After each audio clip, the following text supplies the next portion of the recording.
Bom, então agora a gente pode seguir produzindo a nossa lista de critérios de fadiga utilizados para quando os carregamentos forem assimétricos. O primeiro deles é o critério de Soderberg, e o critério de Soderberg tem formulação válida tanto para tensões que sejam da natureza normal, ou seja, quando eu tiver força axial, quando eu tiver momento fletor, ou no caso de eu ter tensões de naturezas combinadas, porque aí aqui dentro a gente vai usar a tensão de von Mises. Entretanto, se eu precisar utilizar o critério de Soderberg para tensões de natureza de cisalhamento, eu uso essa variação da fórmula. E aí eu não posso esquecer de jeito nenhum que eu não posso utilizar o σE, porque eu estou falando sobre torção, estou falando sobre força cortante. Então o limite da tensão média vai ser o τE. E a forma de fazer a conversão do τE e σE é essa maneira aqui. Eu pego o σE e divido por raiz de 3. E aí eu estimo o τE. Eu insisto em falar para vocês que não faz muito sentido, muita aplicação técnica, a gente fazer análise de fadiga para tensões compressivas, por exemplo, para tensões médias menores do que zero. Claro que existem casos de fadiga aqui, mas a grande maioria se concentra nesta região aqui, quando a tensão média é maior do que zero. Então, de acordo com o polígono de Soderberg, se a peça estiver atuando aqui dentro onde eu estou desenhando, a peça não falha. E se as condições operacionais trouxerem a peça por uma região fora dessa zona, isso indica muito fortemente de que a peça vai sofrer fadiga.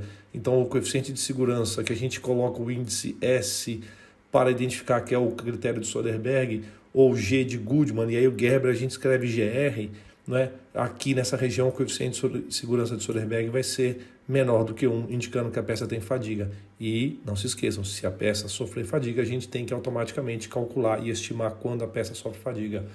Muito bem, e aí vamos falar sobre o critério de Goodman. E aí eu vou trocar a cor, vou escrever o critério de Goodman com cores diferentes. Muito bem, então eu vou demonstrar para vocês o critério de Goodman, um pedaço dele em verde. E eu vou deixar claro para vocês que eu também vou iniciar o critério de Goodman imaginando que a peça está sofrendo tensões normais. Então, por isso que eu coloquei no nosso panorama gráfico tensão média aqui no eixo X, tensão alternada no eixo Y e escrevi ambas as fórmulas em função de sigma. Por isso que na tensão média, os limites da tensão média nós costumamos colocar, baseado na estática, que são o sigma E e o sigma R. E o sigma E a gente percebeu que o Soderberg tinha dito que mais ou menos vinha uma reta do SN com direção e sentido para o sigma E. E agora eu vou conversar com vocês sobre o Goodman e vou mostrar para vocês de uma maneira muito similar, só que de um jeito diferente. O Goodman fez uma série de experimentos e ele concluiu, depois da nuvem de pontos que ele montou aí, que a reta média ela tem essa inclinação verde. E o Goodman percebeu que um pouquinho antes do sigma E, vocês estão percebendo aqui, um pouquinho antes do sigma E, a reta trocava de inclinação. E aí ele conseguiu calcular empiricamente esse ponto e ele carinhosamente chamou esse ponto de sigma asterisco. E aí ele calculou o sigma asterisco, é um valor empírico calculado em função do sigma R, do sigma E e do SN. Então, o sigma asterisco ele é sempre um valor que vai ser menor do que o sigma E.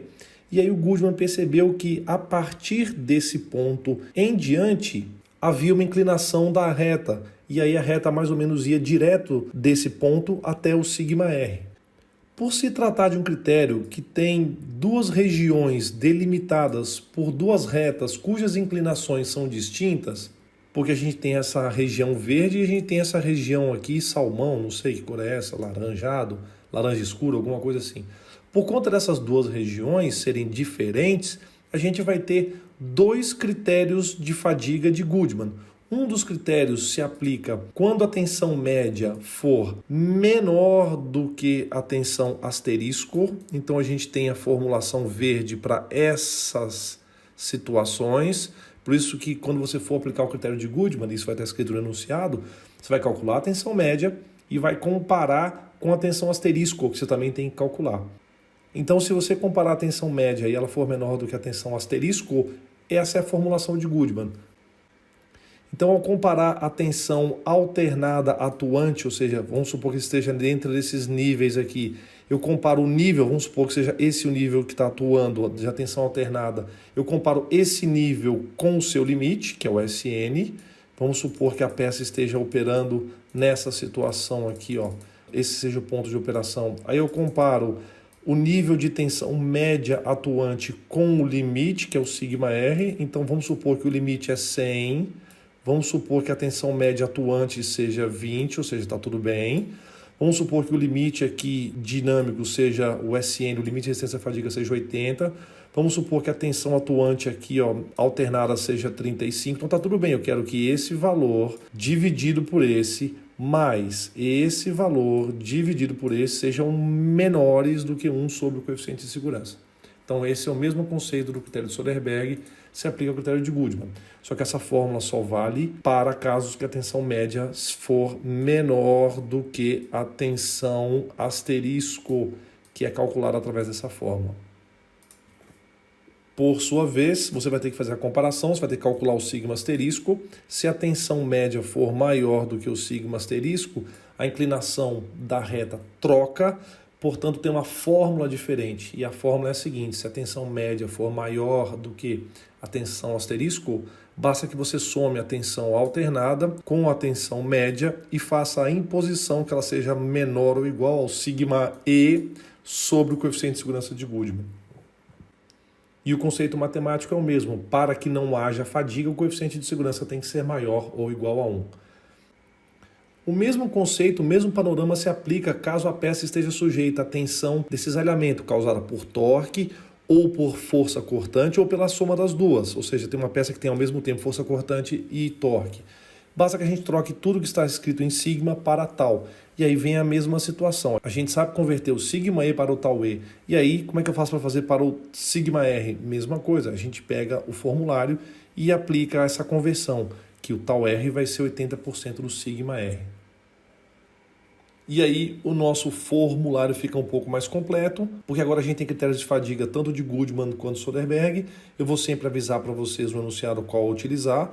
Vocês conseguem perceber que o critério de Soderbergh ele é mais conservador, porque o Soderbergh permite que as tensões médias vão no máximo até o limite de escoamento. E no caso do Goodman, é um pouco mais permissivo. Ele permite que a tensão média vá mais ou menos até o sigma R. Se estivermos falando sobre peças que estão sujeitas a cisalhamento, aqui nós vamos ter o tal E, caso seja Soderbergh. E se estivermos falando sobre peças que estão sujeitas a tensões de cisalhamento e quisermos utilizar o critério de Goodman, aqui a gente tem que colocar sempre, né, o tal R e aqui o tal asterisco. E aí eu quero aproveitar e já completar e mostrar para vocês o critério de Gerber, que é muito similar, só tem uma formulação um pouquinho diferente. Então, as fórmulas de Gerber, Goodman e Soderbergh valem tanto para sigma quanto para tal. E aí eu deixei uma explicação que eu já tinha dado, que se o coeficiente de segurança for menor do que 1, a peça sofre fadiga e a gente precisa calcular quando. E aí eu recomendo que vocês façam exercícios de fadiga assimétrica.